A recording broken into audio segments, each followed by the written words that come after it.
GTO Hideaway setup. This is the passenger side. It is assembled, so I don't want to mess with it.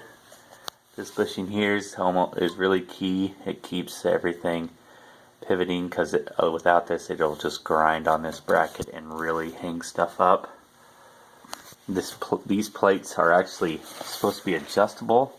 You bend these to get your hideaway height. The bumpers, you'll see in the catalog everyone's selling a bumper. It goes, it's really hard to see, down inside there, and that's what the door stops on when it's down and keeps it from rattling. Also important. This side I've got disassembled so you can see what's going on. But there's down, there's up. Let's see if I can see the bumper on this side. I believe it's on the inside. There it is. Right there. You cannot see that. What I did was take a chunk of hose, slice it, and wrap it around there. They sell a piece to fix that, but you have to tear your whole doors apart to install it. So this is the quick fix.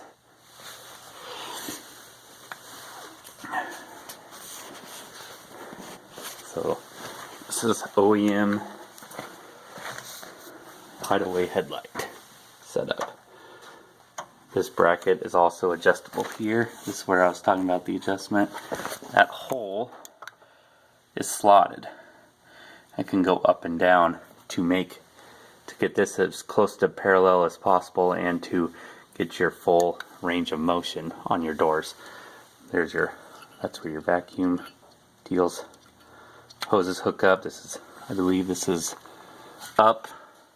This is down. Obviously the way the bladder is, it pushes it up and down. Okay, here is one of the hideaway bumpers.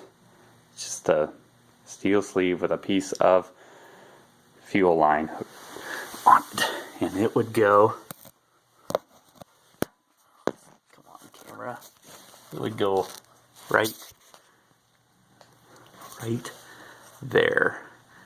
Just a little bolt. Can't install that without pulling this bolt out, which would hit the bumper bracket. This is a quick video on how I did my hideaway headlights on my 68 GTO. Be the similar setup for the Chargers, Camaros, older Corvettes. Ames Performance sells a lot of this stuff. It's a lot more expensive. What I did get from them was this check valve for vacuum. This vacuum hose I have comes around the radiator back towards the front to these vapor switching valves that are actually a Toyota vapor switching valve. I have two of them. They have to alternate to do up and down.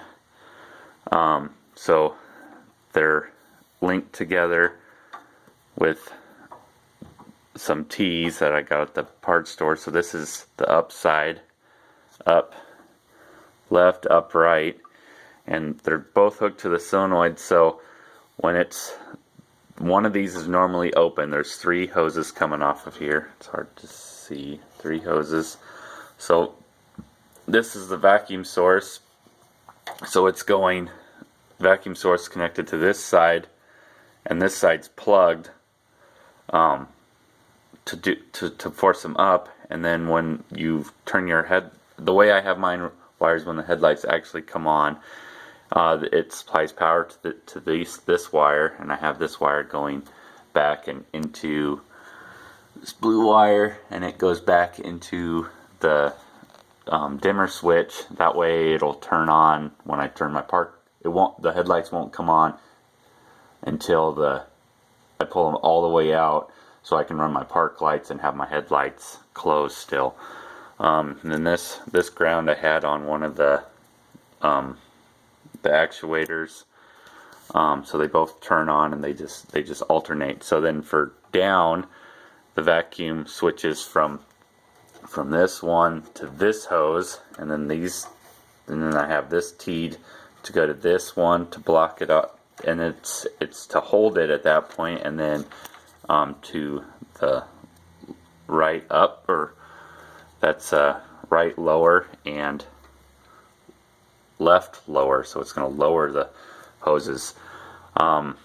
These don't have the reason there's two of them is because if you have just one of them, it'll put vacuum on both sides, and it won't allow the vacuum actuators to move. The vacuum actuators actually work pretty good. I got them from Ames, and they're about $70. But basically, this is all factory stuff. There's new bushings in the ends, which makes a big difference, and then a good spring, and you got to adjust that.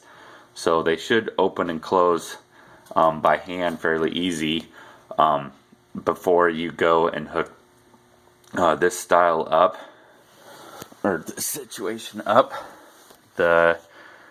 So basically, I'm doing the same thing that they had from the factory, except all of these hoses went to the headlight switch. The up hose, the vacuum source, and the down hose all went to the vacuum switch, and the vacuum switch, or the vacuum headlight switch, did the function of these switches. But none of this is going through the firewall. None of this is going by a hot engine, get gas on it, get heat on it, and they just crack and deteriorate like hoses do. And the one thing I am missing is I don't have a vacuum canister, and the vacuum canister that they had was another source for leaks, but it allowed you to when you shut the car off, you could turn the headlights off and there'd be enough vacuum in the canister to close the doors. I did that on purpose because, one, I just let it run a little longer before I shut the headlights off if I want them to close. But that also allows me to service my headlights without the engine running, so I can have the car, turn the lights on, start up the car, open the doors, shut the car off, change the headlight, and don't have to worry about the doors wanting to shut because I turned the headlights off. Because it literally only takes a few seconds for them to open and close. So it looks kind of messy, and I have this all off because I'm putting in a condenser, but I did this all with the bumper on, and I think I only had the lower valance off, so you can get to the actuators and adjust everything and get the hoses hooked up. But it's simple, it's cheap.